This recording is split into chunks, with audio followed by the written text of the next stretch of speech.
we deliberate in today's session, give us the wisdom to overcome passion, give us the understanding heart to do away with prejudice, give us the foresight to know what the future may devise, give us the courage and strength to seek the truth and what is good.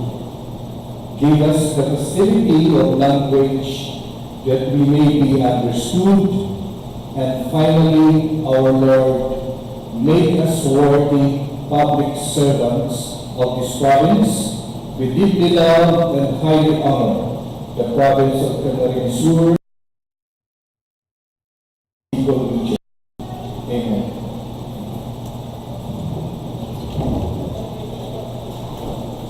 Thank you, Honorable Figuracion. May I request the Secretary to do the roll call? Honorable Vice Governor Fulton, Present.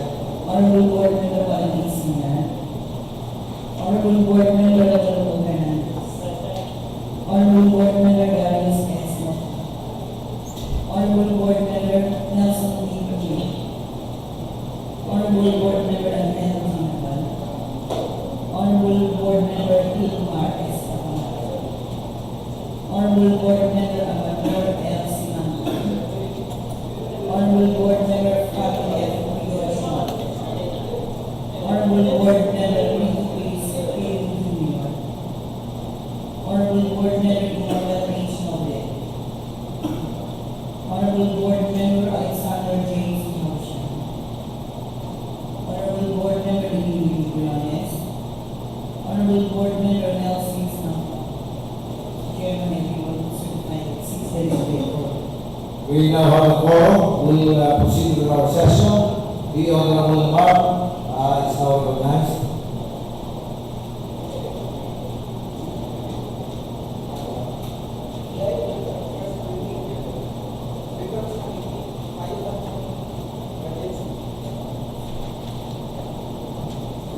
Thank you, Mr. Chairman. I move for the approval of the journal in the previous session dated July 2, 2013, which is the inaugural session. Yes, any second motion? Duly seconded by the Honorable Simando. Any objection, remarks, comments? The chair declares that the same is approved. Approval of the Mr. Chairman, I move for the approval of the agenda as stated in the agenda submitted. Any second? Duly seconded by Honorable Noble and PSK Federation President. Any objection? Remarks? The chair declares that the agenda for today is hereby approved.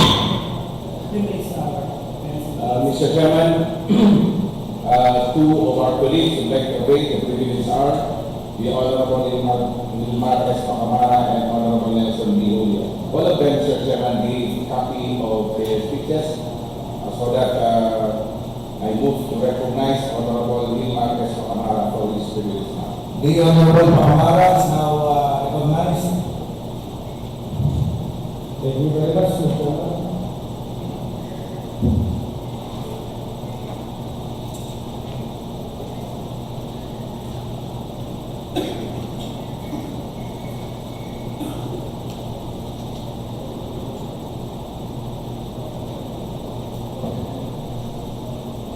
Lord, beloved people of Camarines Sur, who are called by His Excellency President Benigno C. Aquino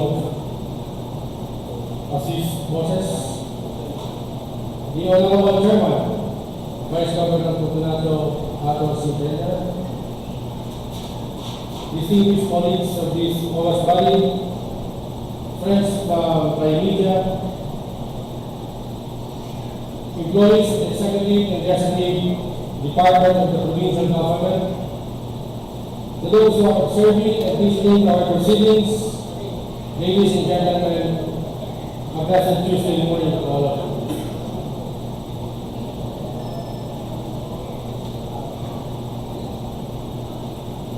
Mr. Chairman, I honestly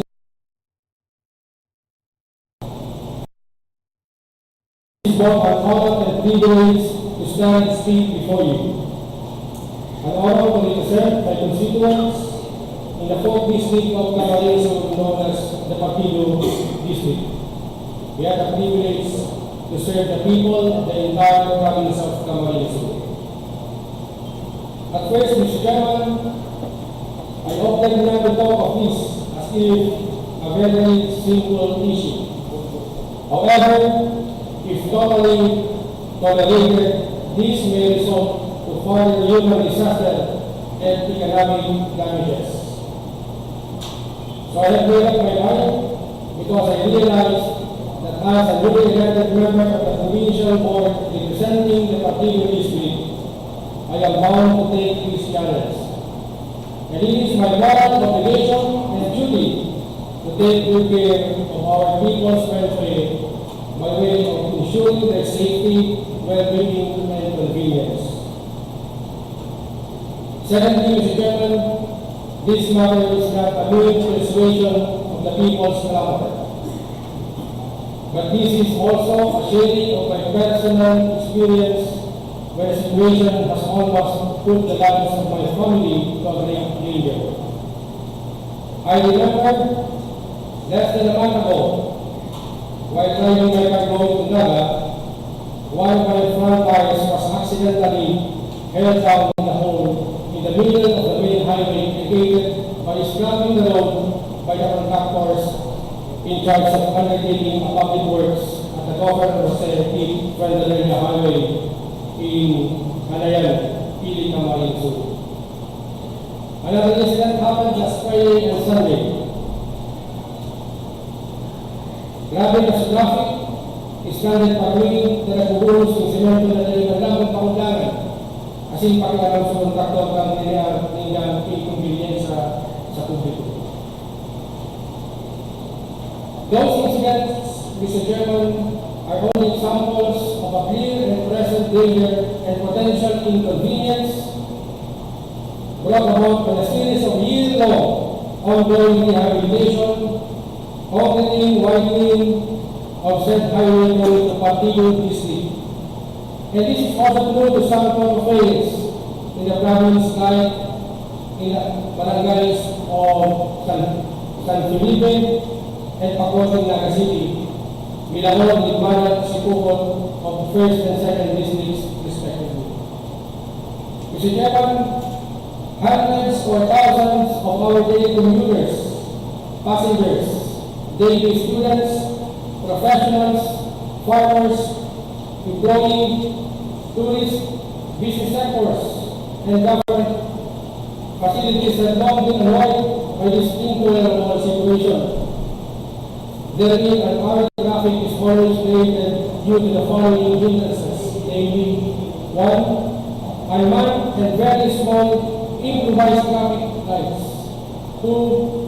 Distant one-way lane. 3. Broken or distracted road section. Na di pa ay mahuhol, pigraw na sintigraw na mula sa pantala, mayo lang na kontraktor na mag-agaw ang project na award sa sila. And pagkababa, files of pavement debris, and of course the presence of laborers and heavy equipment utilized in said public works.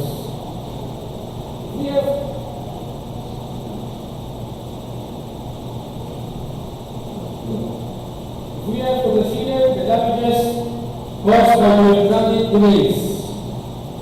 That would be tantamount to millions of pesos.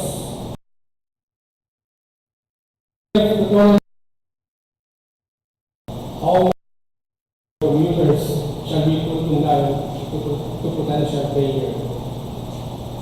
I am not against development, Mr. Chairman, nor against the widening and improvement of roads.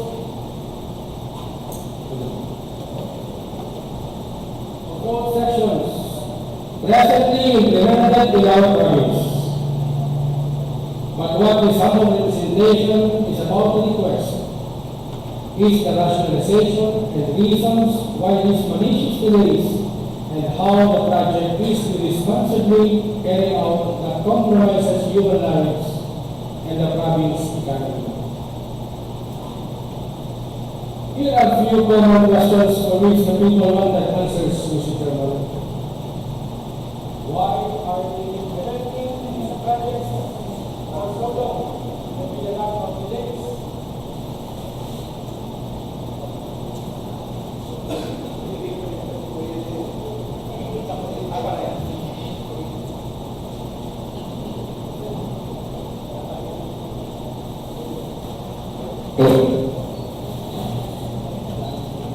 Okay, Patalastas.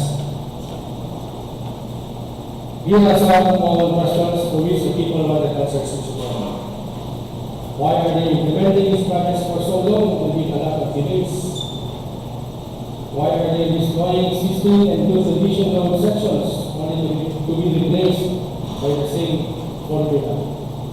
Why are they creating holes in the middle of the road that are dangerous to motorists? Why are they creating distant one-way lane that causes heavy traffic and delays?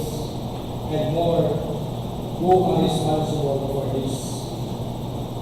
I firmly believe, Mr. Chairman and my dear colleagues, that this anomaly is definitely due to negligence and incompetence of some concerned agencies, public officers, and private individuals. Mr. Chairman, they should count upon for this, and we should put this irresponsible and unconscionable practice to stop. Thus, Mr. Chairman, now is the time and we are not yet ready. Kung makukuha niyan, noorin pa. Kung makukuha kita, si isa pa. Basta sa saying goes, aanhin mo ang damo kung patay na ang kakayo. I am very optimistic, Mr. Chairman, that after this speech, if everybody listens, pay heed to it, and take appropriate actions, we will come up with a resolution putting back in place the safety and convenience of our people and the economy of our province. Therefore, at this juncture, Mr. Chairman, this humble representation is addressing this matter to the leadership of the province and this municipality. Let us join in this undertaking. Let us take immediate actions by way of calling the attention of the Department of Public Works and Highways, its contractors, and such other individual group in one way or the other involved in this project. Likewise, Mr. Chairman, may I respectfully request the committee concerned, like the Committee on Infrastructure, Ways and Means, Public Works and others, to please take this matter seriously in their respective dispositions. And rest assured that the humble representation is ever ready and always available if my presence and service is most needed. Thank you very much, Mr. Chairman. God bless the people of the province of Camarines. Thank you, Honorable Pamahalan. Yes, the Honorable Mr. Chairman, let us, Mr. Chairman, if the one who delivered the speech, he would yield to some clarificatory questions, Mr. Chairman. may I know from the Honorable Pamahalan If you want, Mr. Chairman. if the Honorable Pamahalan can give to some of the questions. Thank you, Mr. Chairman. Because you mentioned in your previous speech that the Committee on Infrastructure should seriously consider. After Mr. Chairman, this matter should be referred to the Committee of Infra, wherein our concern is the ongoing projects in our province. How many questions are you correct, Mr. Chairman, in my understanding, Mr. Chairman, that you would like to invite the heads of